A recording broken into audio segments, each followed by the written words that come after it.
She thought that it was the right thing to do. Now, the good news is she eventually did get better advice from a friend of hers, a friend named Nyara.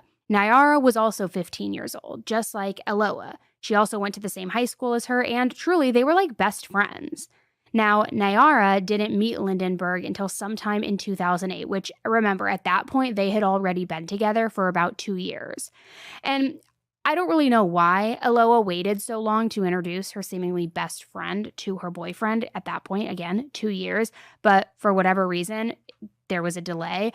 But by the time they did meet, Nyara already knew that she did not like him. She had heard about that slapping incident at the bus stop. She had heard about his controlling behavior, his overly possessive and jealous ways. And even though Aloa had insisted that this was all just like a one-off thing, Nyara knew that this was a very bad sign. So every time Aloa started talking about how she was thinking about breaking up with Lindenburgg, Nyara encouraged it. But when Aloa would try and break up with him, he would just kind of do what's out of the possessive boyfriend playbook. He would call her nonstop, he'd promise to change, swear he would treat her better, and sure enough, she would always take him back. But, of course, to nobody's surprise, he wouldn't change. Now, the good news is that by fall of 2008, she did finally realize that this was not a healthy situation. So she decided to break up with Lindenburgg permanently.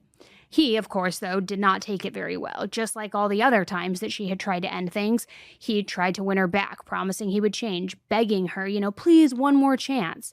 This time, though, Aloa was not having it. She was ready to get away from this abuse and this control for good. But once he became clear that she was not going to take him back, his behavior started escalating. He began following her, stalking her, showing up where he wasn't supposed to be, and she tried to just brush it off and ignore him, but he would just continue to do it over and over again. On October 13th, she was having a study session at her house. It was a Saturday. Both of her parents had to work, and her brother also had plans, so while she could have just kicked back, rested, didn't do homework, didn't study, she decided to focus and do homework. School was important to her. So she invited 3 of her friends to come over and study with her. One of those friends being her best friend, Nyara. Now, the 2 other friends were 2 boys from her class, Iago and Victor. So it was around 1 o'clock in the afternoon. They were all 4 sitting together at the kitchen table, studying, reading from their textbooks, just working on homework.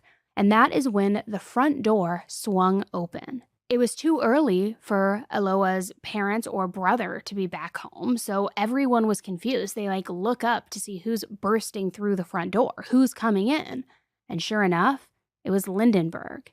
Nobody expected him to be there, and even Lindenburgg himself looked very confused because apparently he had been planning to break into the house while Aloa was there alone. He didn't expect her to have friends at the house. He didn't know that there were going to be 3 other teenagers in that kitchen sitting at the table with her. But once he got his bearings and assessed the situation, he announced to the group that he was there to kill Aloa.